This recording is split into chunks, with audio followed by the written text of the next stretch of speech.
साथ इंसाफ करो। SRO 43 SRO 43 We want justice We want justice हमारे साथ SRO 43 SRO 43 We want justice We want इंसाफ करो। SRO 43 बहाल करो। SRO 43 बहाल करो। SRO 43 बहाल करो। का भी बोल दो आप।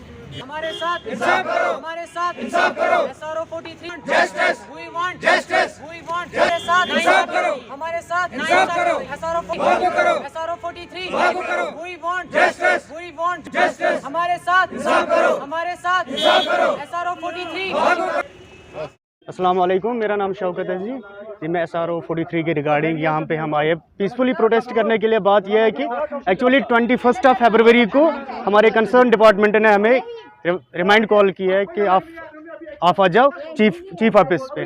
जब हम आए थे सर तो उस टाइम हमारे पास यानी कि वेरिफिकेशन 120 की वेरिफिकेशन दी है हमने, उसकी यानी कि 6 मंथ्स उसकी 3 मंथ्स उसकी वैलिडिटी होती है। 3 महीने के बाद उन्होंने उस टाइम बोला कि आप फिर से वही वेरिफिकेशन हमें दे दो। हमने फिर से सबमिट करवाए। तो जो ही 28 फरवरी आया, बोला कि चीफ सेक्रेटरी ने हमारी अथॉरिटीज़ वापस ली है। उस टाइम उन्होंने शायद 40 या 50 केसेस सॉल्व किए हैं, 40 या 50 केसेस सॉल्व किए। तो हमने उनसे पूछा कि हमारे भी केसेस है, हम भी पिछले 3-4 साल से 5 साल से वेट कर रहे हैं, हमें भी बता हमें क्या करना है। हम हर बार 3 महीने के बाद हर कोई वेरिफिकेशन हमारे 3 महीने के बाद रिजेक्ट हो रही है। बार बार हमें कोई भी यानी कि हमारी जुरिडिक्शन हमें वेरिफिकेशन नहीं दे रही है।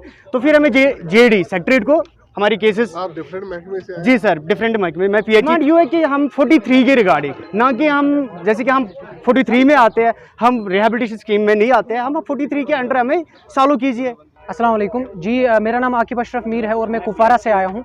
हम यहाँ पे सारे कैंडिडेट्स आए हैं, SRO 43 के सारे कैंडिडेट्स हैं जी। हमारे SRO 43 केसेस जो है वो किसी के 5 साल की, किसी का 5 साल हो गया है, किसी का 6, किसी का 7, किसी का 8 पेंडिंग पड़ा हुआ है सेक्रेटरेट में। और सेक्रेटरेट में जो है अथॉरिटीज़ इस पर कोई नज़र गुजर नहीं कर रहे। जो हमने बहुत बार उनके पास हम गए और हमने अपने मुतालबात रखे कि हमारे SRO 43 केसेस को आप रिजॉल्व करें, हमें SRO 43 के अंडर आप एब्जॉर्ब करें। But they are not paying attention towards us, they are just playing with our emotions, with our sentiments. कुछ नहीं कर रहे, बस इतना कह रहे वेट करो 1 महीना 2 महीना, कितना वेट करें हम। और रिसेंटली कुछ स्कीम निकाली थी उन्होंने, रिहेबिलिटेशन की स्कीम, उसमें सिर्फ इकोनॉमिक स्टेटस देख रहे थे ये। और उसमें चीफ सेक्रेटरी साहब ने कहा कि आप घबराइए मत, जितने भी पुराने SRO 43 केसेस है उनको पुराने रूल के तहत हम एब्जॉर्ब करेंगे। लेकिन कुछ टाइम पहले हमारे सबकी वेरिफिकेशन आती है इकोनॉमिक स्टेटस के रिलेटेड कि आप अपना इकोनॉमिक स्टेटस बताइए। तो जब चीफ सेक्रेटरी साहब ने कहा कि आपको पुराने रूल के तहत पुराने SRO 43 में हम एब्जॉर्ब करेंगे, तो रिहेबिलिटेशन वाली इकोनॉमिक स्टेटस हम पे क्यों लागू किया गया?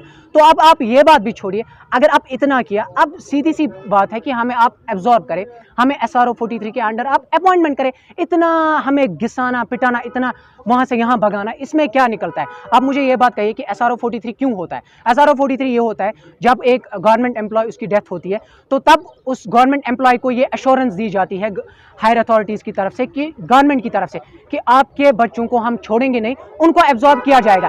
ना हम किसी बड़ी फैमिली से है, ना कुछ है, ना हमारा कोई बिजनेस है कि हम करें, हम तो पुअर फैमिली से है। SRO 43 हमारा वाहिद एक लाइवलीहुड है और इसके बगैर हमारा कुछ नहीं है। And day to day we are facing hardships, day to day we are facing a lot of problems. हमारी LG साहब से, हमारी चीफ सेक्रेटरी साहब डॉक्टर अरुण कुमार मेहता साहब से एक ही डिमांड है, बस एक ही डिमांड। पीसफुल तरीके में हम उनसे कह रहे हैं कि बस हमारे SRO 43 केसेस जितने भी है, डिफरेंट डिपार्टमेंट्स, चाहे CP फंड है, चाहे PHE है, चाहे एनिमल हस्बेंड्री है, एजुकेशन है, फॉरेस्ट है, जितने भी केसेस है, आप सारे केसेस को है जो है जल्द से जल्द हल करें, जल्द से जल्द हम सबको एब्जॉर्ब करें, अपॉइंट करें, ताकि हम सब भी अपनी ज़िंदगी आराम से गुजार सकें।